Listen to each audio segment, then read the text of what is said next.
We'll go up recording in progress. Hello, everybody. Di Evans here, Mindset Newcastle. Another guest fighter here today.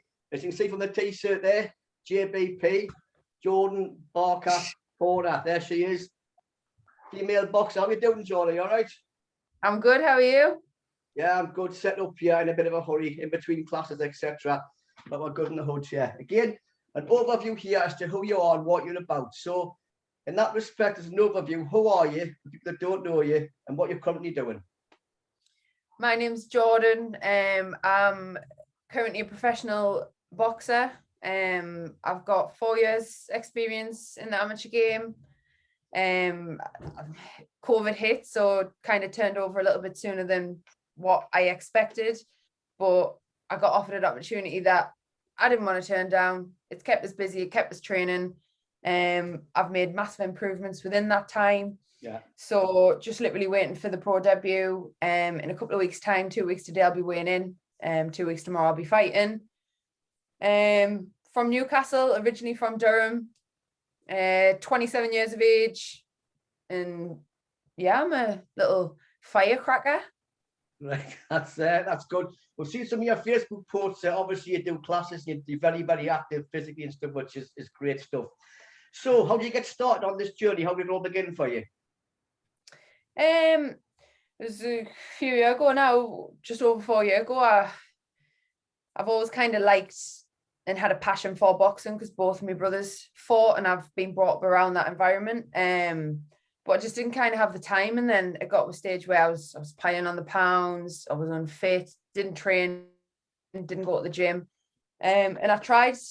Somebody had messages, and I just thought, no, I'm going to bite the bullet here. Tried for a fitness class through Sunderland at Lambton Street.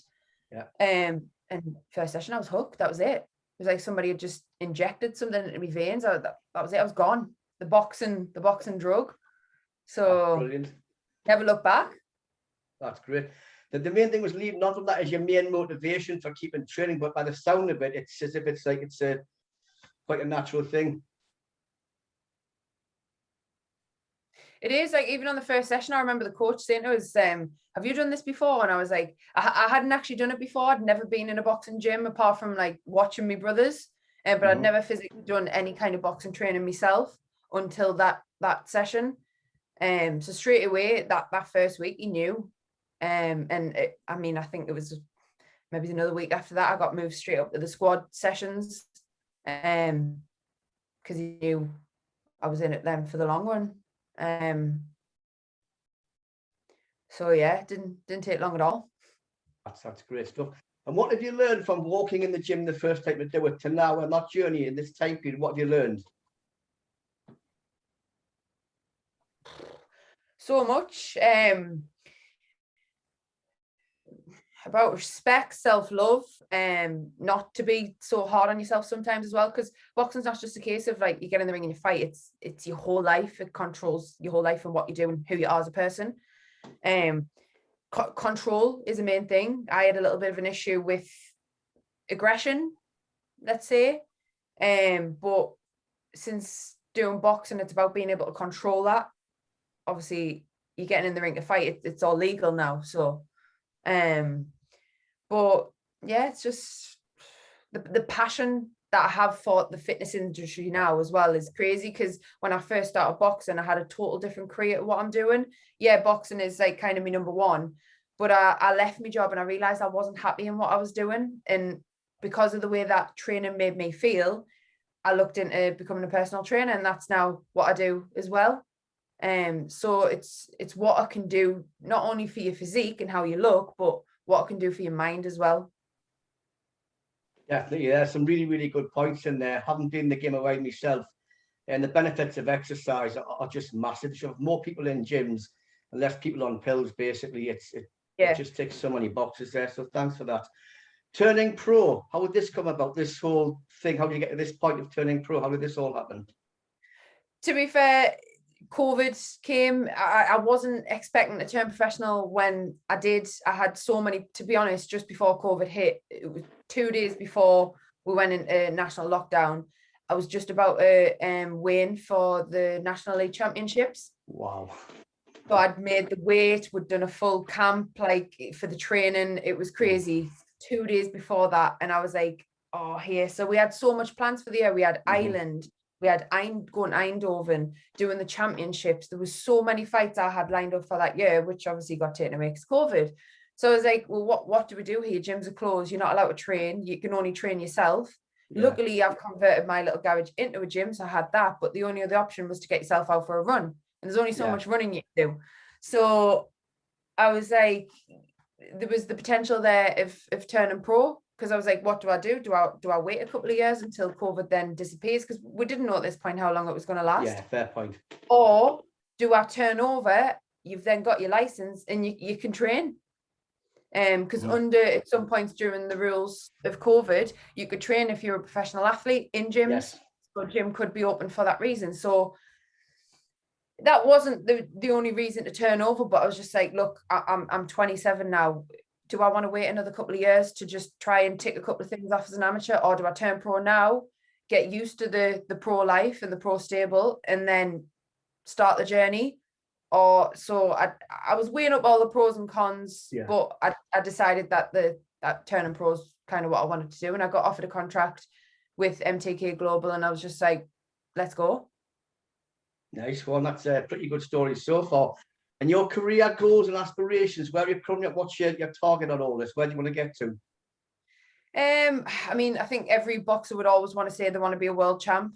If you don't say that, then a bit mind blown. But for me, it's about being realistic. Look, I want to get this fight out the way on the 10th, because I've been out the ring. It'll be 18 months. That's a long time. So just got to get that ring rust off.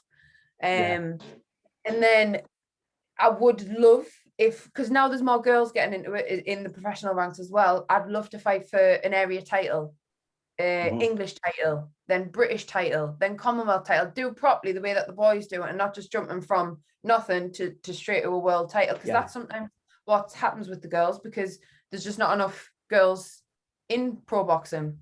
But there has been a lot more turnover since COVID. So yeah, a little area title to begin with, that's something to work towards. But obviously for me, for the next 12 months, it's just about being active and having fights. Yes, certainly in any sport, keeping active, and obviously layoffs are essential at times, but keeping active is a fundamental point in anything, basically. Yeah. Is there anything that you know now you wish you'd known earlier regarding boxing? Anything you've learned on the way you wish you'd known at the beginning? I've come to realize with pro boxing, it's not all it's made out to be. Sometimes obviously there can be long gaps where you're not fighting, and it's not as active as say what you could be as an amateur. But then at the minute, amateurs aren't active because of the whole COVID crack. So it's just, for me, I knuckle down, I get on with what I have to do in training, and I leave all the behind the scenes stuff to do with management, etc. But yeah, since turning over, you do kind of realize it's a few things, basically. Okay, it's a big question, that one. I could go along with that. And he has one for you. What's the best advice you could give yourself at this point in your career? Believe in yourself, have faith in yourself, don't doubt yourself, and never ever be afraid of failure. I'm to be honest, I'm not a person that is afraid of failure. I think sometimes you've got to lose to be able to progress and get better. So yeah, the main point for me is just believe in yourself. Yeah, that's a good point. Then the learning often comes from not the mistakes, but the things when times don't quite go your way. That's where the learning curve actually, even it can be a painful experience, but also one that can take you a little bit further forward if you take a lesson on board, which is a great point. I remember as an amateur when I first started, I'd won my first 2 fights, 2 wins off the bounce. I was like, oh, here, yes, unstoppable. But I wasn't unstoppable. My 3rd fight, I got put straight into a big competition, one of the biggest box cups in Europe, which is Harringay Box Cup, and I lost in my 3rd fight, and that was the hardest loss I think I've had throughout my amateur career. But it was the biggest lesson and biggest wake-up call I needed to be like, hang on a second, no, you need to just take a little step back and realize where you've gone wrong and what you need to do to progress to be good going forward. So a loss isn't always a loss, really. It's more of a learning curve. Yeah, there's a book on that called Win or Learn. So it can be very much that kind of thing where it's what can you do better? We touched on this just before here. Again, to elaborate further, women's boxer, the future. Where do you see it going? Where would you like to see it going? Just a little bit more like equal to what some of the lads get in terms of rights, pay, this, that, and the other, because females don't get nowhere near what the boys are on. But it is absolutely booming at the minute. You're seeing females on pretty much majority of cards, so that's good because that's something that would never happen. Yeah. So yeah, it's going in the right direction. I just think it is going to take a few more years to get to where kind of it needs to be. Yeah, it's such a fair point. That's a nice one. Before we wrap up here, Jordan, any shout outs? Anybody out there you want to give a shout to your coach or anybody else who's been, helpful, beneficial on the journey? Anybody at all? Anything else you want to say? To be honest, there's loads of people I'd love to shout out. So from me very beginnings, from the grassroots, I've got me amateur coaches that helped us in me career to be able to get us to where I am today.